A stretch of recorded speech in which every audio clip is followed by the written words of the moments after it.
దేవాదాయ శాఖ assistant commissioner శాంతిపై ఆమె మాజీ భర్త మదన్ మోహన్ సంచలన ఆరోపణలు చేశారు. వాటిపై ఆమె స్పందిస్తూ విజయసాయి రెడ్డితో తనకు ఏ సంబంధం లేదన్నారు. దీనికి సంబంధించిన డీటెయిల్స్ ఏంటో ఇప్పుడు తెలుసుకుందాం. వైఎస్ఆర్సీపీ రాజ్యసభ ఎంపీ విజయసాయి రెడ్డితో తనకు ఎలాంటి సంబంధం లేదని అన్నారు ఆంధ్రప్రదేశ్ దేవాదాయ శాఖ అసిస్టెంట్ కమిషనర్ శాంతి. గిరిజన మహిళ కాబట్టే తనను రోడ్డుకు లాగుతున్నారంటూ కన్నీళ్లు పెట్టుకున్నారు.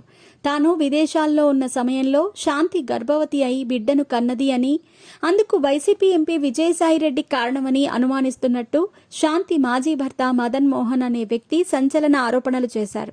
అంతేకాకుండా ఆమె పనిచేస్తున్న దేవాదాయ శాఖ కమిషనర్కు ఫిర్యాదు కూడా చేశారు. 2 రోజుల నుంచి ఈ విషయం వైరల్ కావడంతో తనపై వచ్చిన దారుణమైన ఆరోపణలపై శాంతి మీడియా ముందుకు వచ్చారు. తన మాజీ భర్త చేస్తున్న ఆరోపణల్లో ఎలాంటి నిజాలు లేవని, కేవలం డబ్బుల కోసమే మదన్ మోహన్ చేస్తున్న కుట్ర అని శాంతి ఆరోపించారు. తనకు మదన్ మోహన్తో 2013లో వివాహం జరిగిందని, తాను హిందువు కాగా మదన్ మోహన్ క్రిస్టియన్ కావటంతో తనను మతం మార్చుకోవాలని హింసించేవాడని ఆరోపించారు.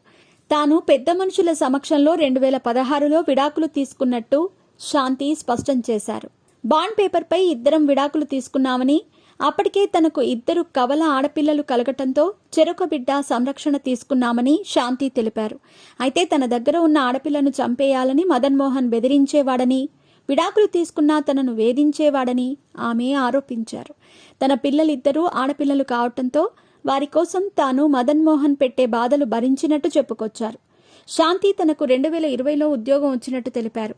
ఆ తర్వాత వేరే అధికారి వేధింపుల నుంచి కాపాడిన సుభాష్ అనే లాయర్ను వివాహం చేసుకున్నట్టు శాంతి వెల్లడించారు. ప్రస్తుతం వివాదాన్ని ఎదుర్కొంటున్న బిడ్డ ఆయనకే పుట్టినట్లు వివరించారు. ఇక ఈ ఏడాది ఏప్రిల్లో కోర్టు నుంచి కూడా విడాకులు తీసుకునేందుకు మదన్ మోహన్ తాను అప్లై చేసినట్టు చెప్పారు. అయితే ఈలోపు తాను అక్రమంగా 100 కోట్లు సంపాదించినట్టు ఒక పత్రికా కథనాలు రాయటంతో అది నిజమని నమ్మి తనకు 70 కోట్లు ఇవ్వాలంటూ మదన్ వేధిస్తున్నాడని ఆవేదన వ్యక్తం చేశారు. వేధింపు చర్యల్లో భాగంగా ఎంపీ విజయసాయి రెడ్డితో తనకు అక్రమ సంబంధం అంటగడుతూ బ్లాక్మెయిల్ చేసే ప్రయత్నం చేస్తున్నాడని శాంతి ఆరోపించారు.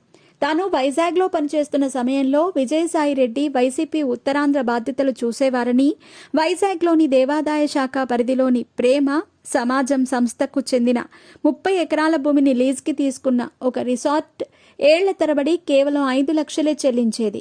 ప్రస్తుత మార్కెట్ రేటు ప్రకారం లీజు చెల్లించేలా చర్యలు తీసుకోవాలని కోరటానికి ఎంపీ విజయసాయి రెడ్డిని తొలిసారి కలిశానని శాంతి అన్నారు. అనంతరం ప్రేమ సమాజం సంస్థకు 25 లక్షల వరకు లీజ్ మనీ వచ్చిందని తెలిపారు.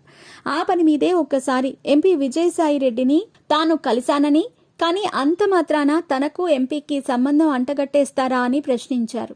విజయసాయిరెడ్డి వయసేంటి, కూతురు వయసున్న తనతో సంబంధం ఏంటని కూడా చూడరా అంటూ ఆమె కన్నీళ్లు పెట్టుకున్నారు. ఇక ఇదే విషయంపై సోమవారం ఉదయం వైజాగ్లో తాను మీడియా ముందుకు రానున్నట్లు విజయసాయిరెడ్డి తెలిపారు. దేవాదాయ శాఖ అసిస్టెంట్ కమిషనర్ శాంతిపై ఆమె మాజీ భర్త మదన్ మోహన్ ఏపీ దేవాదాయ శాఖ కమిషనర్ సత్యనారాయణకు ఫిర్యాదు చేయటం తెలిసిందే. తాను విదేశాల్లో ఉన్న సమయంలో తన భార్య శాంతి గర్భం దాల్చిందని, అందుకు YCP MP Vijayasai Reddy, government pleader సుభాష్లే కారణమని మదన్ మోహన్ అనుమానం వ్యక్తం చేశారు. శాంతి అక్రమ సంతానానికి తండ్రెవరో తేల్చాలంటూ దేవాదాయ శాఖ కమిషనర్ను కోరుతూ మదన్ మోహన్ లేఖ ద్వారా ఫిర్యాదు చేశారు. కాగా దేవాదాయ శాఖ కమిషనర్ ఇటీవల శాంతిని సస్పెండ్ చేశారు. మదన్ మోహన్ చేసిన ఆరోపణలు రాష్ట్ర వ్యాప్తంగా సంచలనం రేపాయి.